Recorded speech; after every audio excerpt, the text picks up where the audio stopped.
welcome to another Rules Primer video. Today we're talking about A Game of Thrones, the board game 2nd edition, a game by Christian T. Peterson and published by Fantasy Flight Games. This is a 3 to 6 player strategy board game based on the Song and Ice and Fire novels by George R.R. Martin.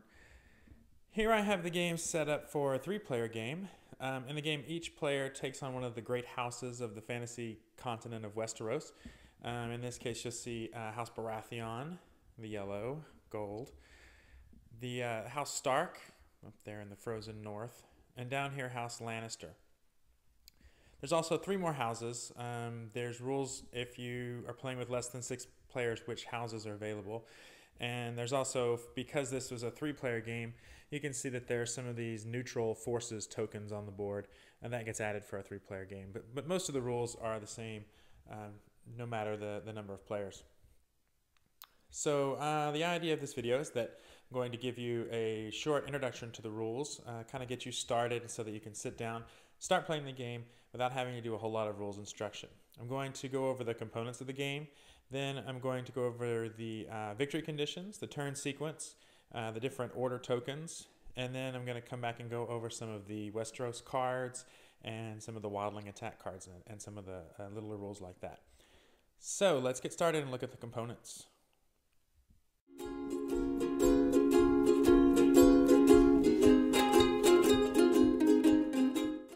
Okay, let's look at the components of the game. We'll start down in this corner and just kind of go around the table. The game comes with a nice full-color Fantasy Flight Games style rulebook.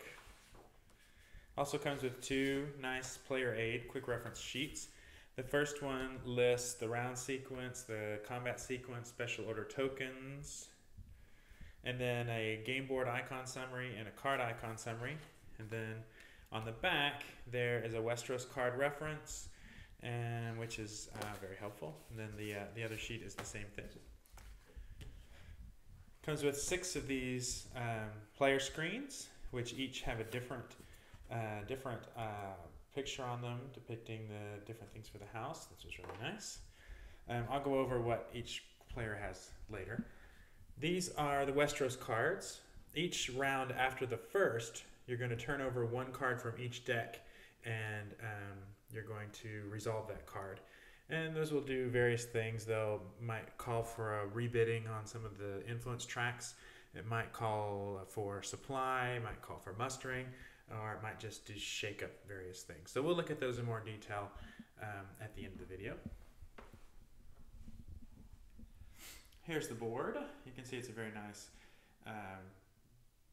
board. Shows the continent of Westeros, and it's got numerous icons on the board that we'll talk about in more detail later. Up here at the top of the board is the Wildlings track. Now, if you've read the books, you know that the just north of the civilized lands, there's a group of barbarians called the Wildlings that occasionally they will attack the Westeros at a place called the Wall, this giant wall of ice. And if the houses of Westeros, meaning the players, don't kind of come together to stop the Wildlings, then they will overrun the area past the wall and will cause bad things basically to happen to all the players. So the strength of the Wildlings are determined by this Wildling track, and then if the Wildlings ever do attack, you're going to have to draw one of these cards, and these cards will show, if I can draw one, will show what happens to the lowest bidder and everyone else if the Wildlings win, and then what happens if the Night's Watch, meaning if the Wildlings are defeated, what happens then. So we'll look at that a little bit more later at the end of the video on how you resolve a Wildling attack. This section of the board contains 3 tracks, influence tracks. There's the Iron Throne track, the Fiefdoms track, and the King's Court track. Now, each player will have a token that can be stationed on one of the spots on the track, on each track. And the order of those is set at the beginning of the game, and then a certain Westeros card calls for a round of bidding, in which case the tokens will be rearranged. Each track gives you a special ability, basically, and the number 1 spot on each track gives you a special item that you can use. So the first track, the Iron Throne track, determines the turn order. So whoever is in the number 1 spot will go first, the number 2 spot will go second, and so on. Plus, whoever is in the first spot gets the Iron Throne token. And whoever has the Iron Throne token gets to resolve any ties that are not in combat. So if there's a tie in anything besides combat, they'll look to the person who has the Iron Throne, and they'll get to determine the winner between the 2 tied people. The Fiefdoms track breaks ties in combat, and the number 1 player on that track gets the Valyrian Steel Blade. And once per round, they're able to flip that over and give a +1 combat bonus to any of their units. The King's Court track determines how many special orders you get to play. So the person on the number 1 track, the number 1 space, gets 3 special orders, then 2, and then 1. This is actually an overlay because I'm playing with 3 players. The full 6 players is slightly different. And so every player gets has order tokens, and the ones with stars, the special orders, are inherently better, and so this determines how many of those you can play. Plus, the person on the first of that track gets the Raven token, and they're able to actually change one of their order tokens before they're resolved, but after they see what everybody else placed. That'll make more sense later on, but needless to say, it's a pretty good thing. Moving down here, this is the supply track. This is set like this at the beginning of the game, and then certain Westeros cards will make you reevaluate that. These barrels correspond to the number of regions that the player controls that contain the barrel icon.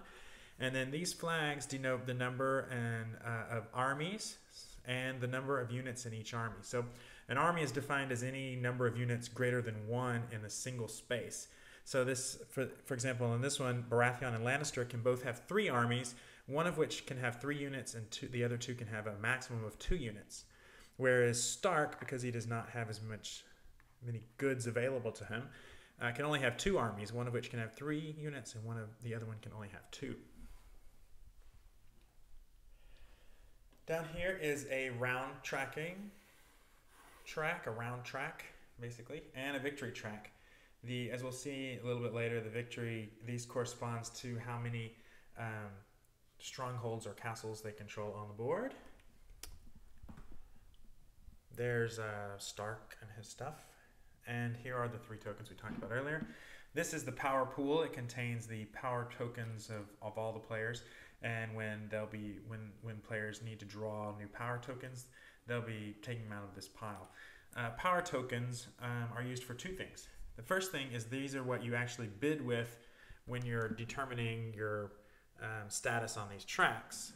And then the other thing is when you take over an area and then leave the area, you can place one of your power tokens to continue to control that area even without units there. You get more power tokens with a certain kind of order that you place called the Consolidate Power Order, which we'll talk about later. Now here's the stuff that individual players get. Each player will have this stuff. You start out with 5 power tokens. You start out with all of your order tokens. Now remember, you can only place as many starred orders per turn as you have stars on the Raven track. But we'll go over these orders more later, but needless to say, I'll just go over them real quick. This is the raid order. This is the defense order. Oh, I'm sorry. This is the raid order. This is the support order. Sorry. This is the defense order. The march order, basically attack order.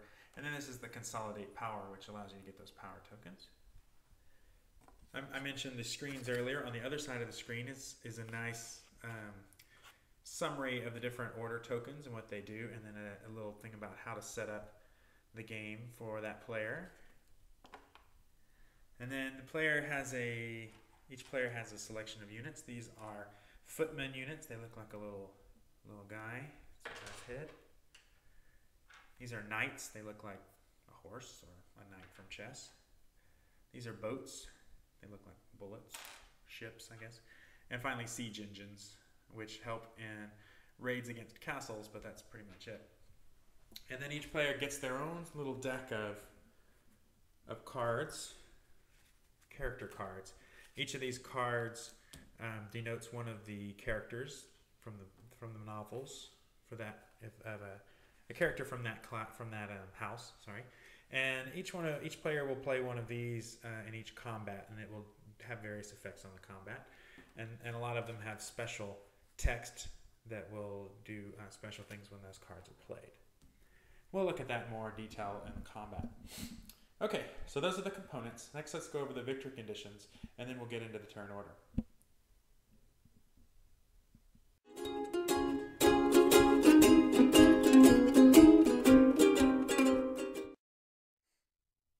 Okay, the victory conditions in this game are pretty simple. The victory track is going to track how many strongholds or castles each player has. And the game can end in one of two ways. The first way is if the round marker gets all the way to the end of the 10th round, then you're going to look at whoever's ahead on the victory track, and that person is the winner. If they're tied, then we're going to count how many strongholds. Whoever has the most strongholds, which are the larger castle icons, that person's going to win. The other way the game can end is if anyone ever gets to 7 victory points, then they're going to immediately win. So every player, as they take locations, as they seize locations, is going to need to remember to move their marker up and down. Any location that you seize that has a castle or a stronghold is going to give you a victory point. But if you lose that, then it's going to reduce your victory points. So that's basically it. Either the one with the most victory points, the most strongholds or castles at the end of 10 rounds, or the first one to get to 7. As soon as somebody does get 7, the game immediately ends, and he's the winner. Okay, so let's look at the turn sequence now.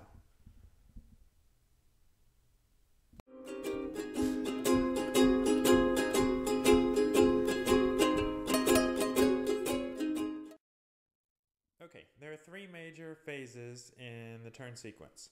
The first is called the Westeros phase, and this one is skipped on the first turn of the game. The second is called the planning phase, and the third is the action phase. So the Westeros phase I'm going to go through pretty quick, and we'll look at it more at the end of the video because I think it'll make more sense after you see the rest of the turn sequence. But basically what that involves is, first of all, moving the game turn marker to the next turn, and then drawing one Westeros card from each of these 3 decks and resolving that card. And then if any of those cards have a certain symbol, you're going to move the wildling track up, and you're going to resolve any wildling attacks if that happens. But we'll talk about that more later.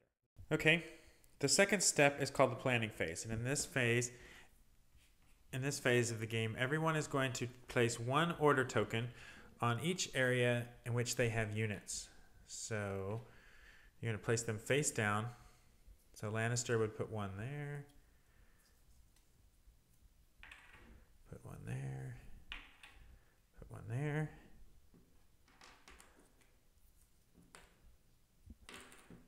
and Baratheon would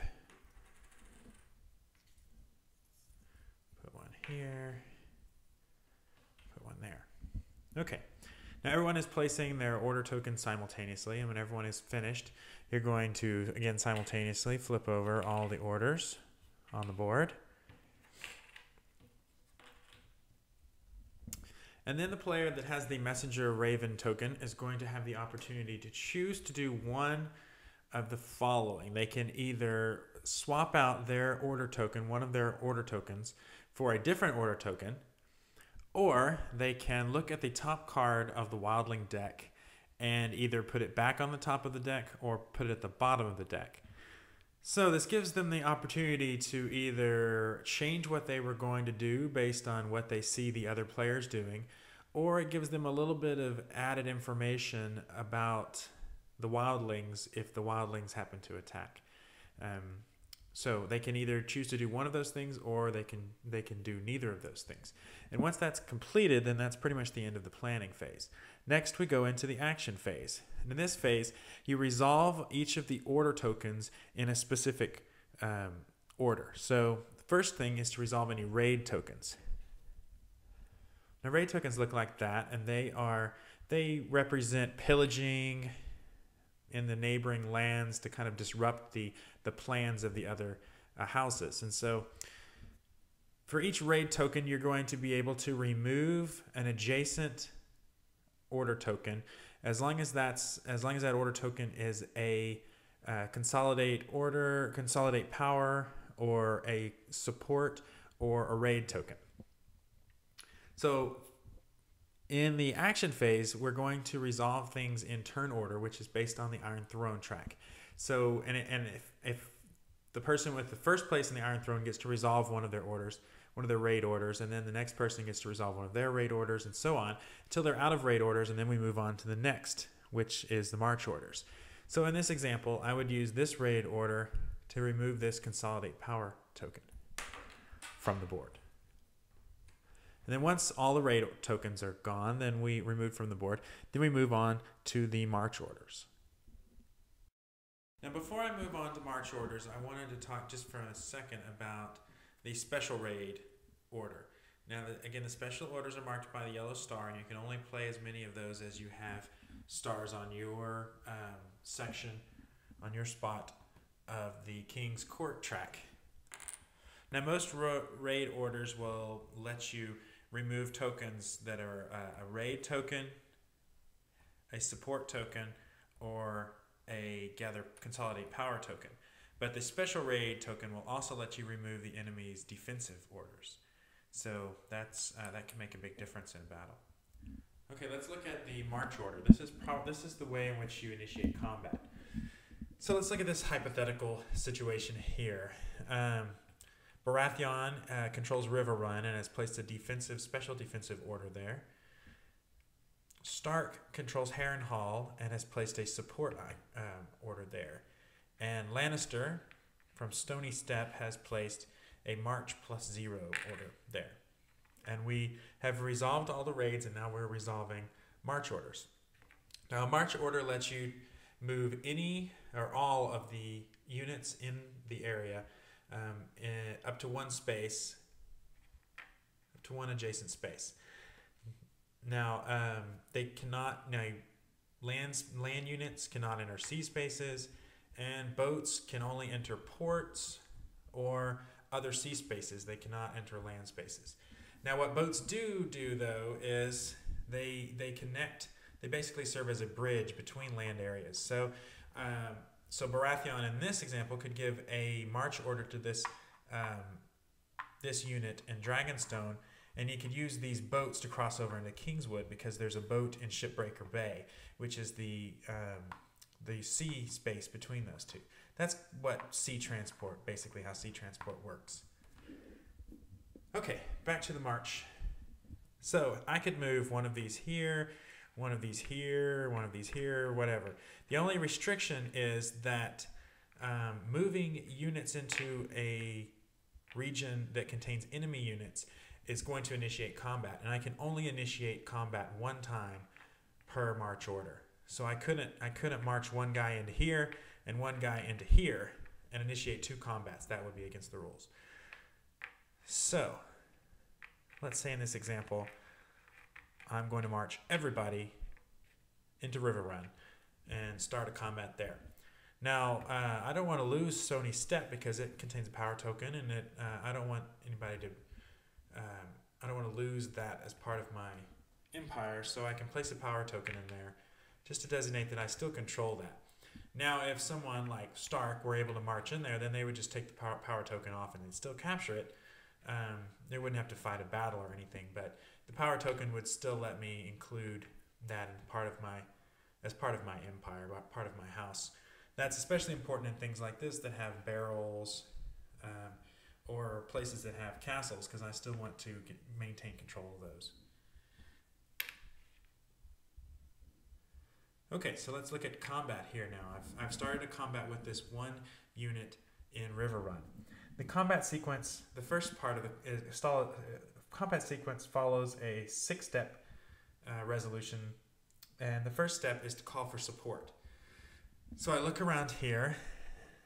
Any adjacent areas that have a support token in them can lend their strength to either side of the battle.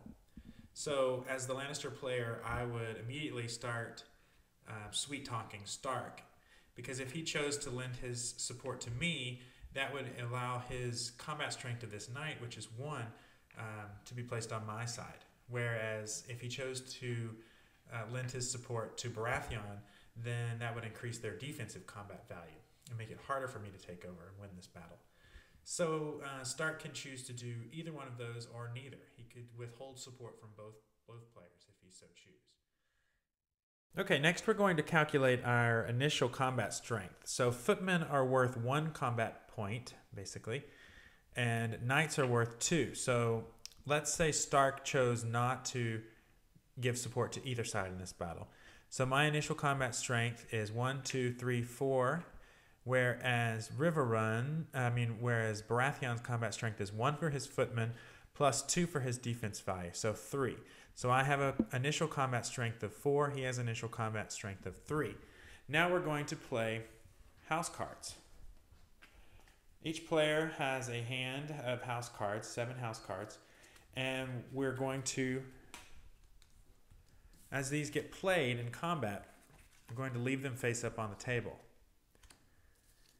until a player is playing his 7th house card, and when he plays his 7th house card, he gets to pick the first 6 up back into his hand. So each player is going to pick 1 and only 1 house card, place it on the table, face down.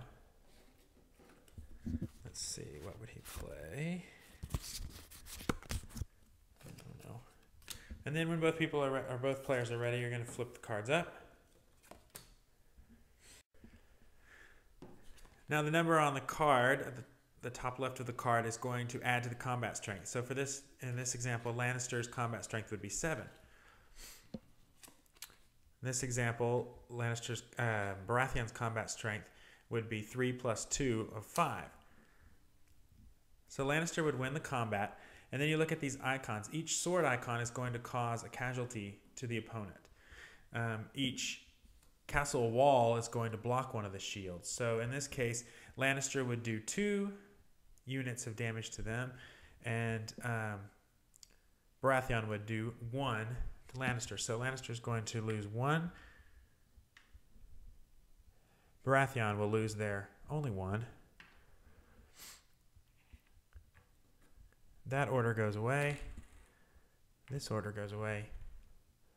And now House Lannister is in control of Riverrun. Since that has a castle, it would increase their score on the victory track by 1, and it would decrease Baratheon would move down.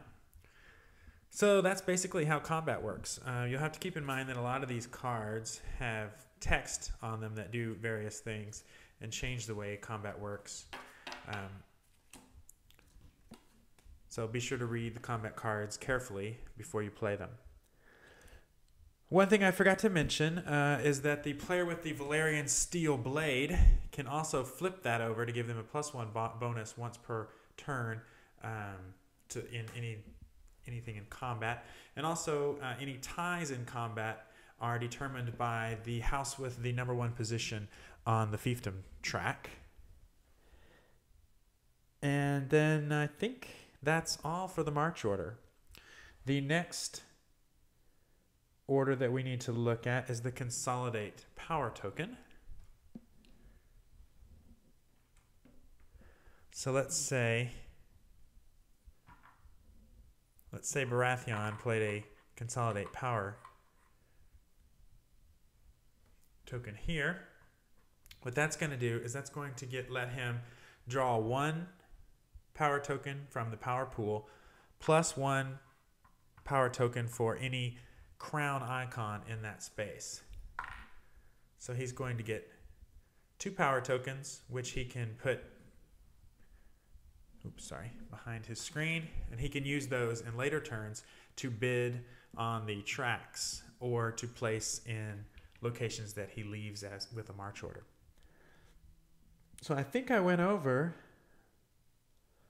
all of the orders. Let's make sure. So the raid orders lets you disrupt adjacent order tokens, removing enemy order tokens from the board.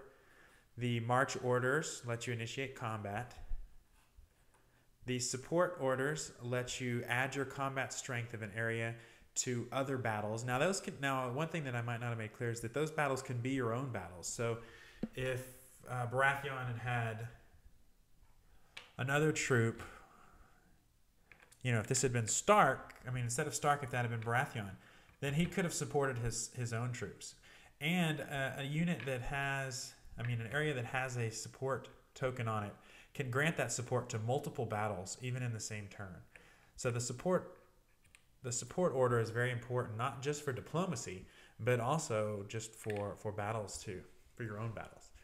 So that's the support the support order. Then the defense order we looked at, you have a +1 defense and then a special +2 defense.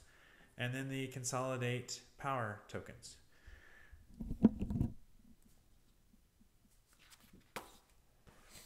Now, one thing I did not mention is the special consolidate power token, which you can use it as a regular consolidate power, or you can use it to muster units in the assigned area, which is very powerful because most times mustering only happens when a certain card is turned up in the Westeros cards.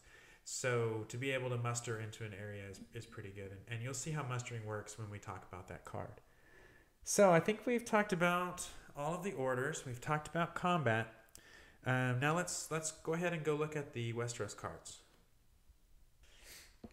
Okay, as I mentioned earlier, at the beginning of every turn except for the first one, you're going to turn over one card from each deck.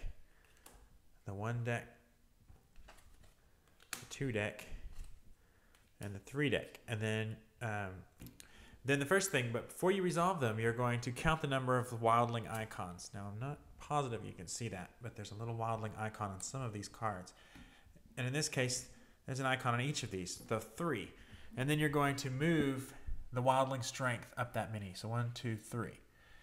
Now, if that makes the token go to the 12 space, then the wildlings are going to attack. And we'll talk about those wildlings a little bit later. Now you're going to resolve each card, starting with the first card, then the second card, then the third card. Now there's a lot of different Westeros cards, but I thought I would talk about a few of the more important ones here. This card is the supply card, Adjust Supply Track, Reconcile Armies. So what you're going to do there is you're going to count up the number of spaces on the board that you control that have barrel icons in them, and you're going to adjust your position on the supply track. Then you're going to see how many armies you can have, and you're going to make sure that your units on the board fit those. And if you have a unit that has too many, so for example, say you lost some spaces and you got bumped down here to 0, you can only have units of 2 or 3, and you can only have 2 armies. Now, and let's say Stark had 3 guys. He can no longer support that. He's going to have to kill one of them off immediately. So you count up your barrels, adjust the track, and then adjust the armies on the board so that you don't violate the supply.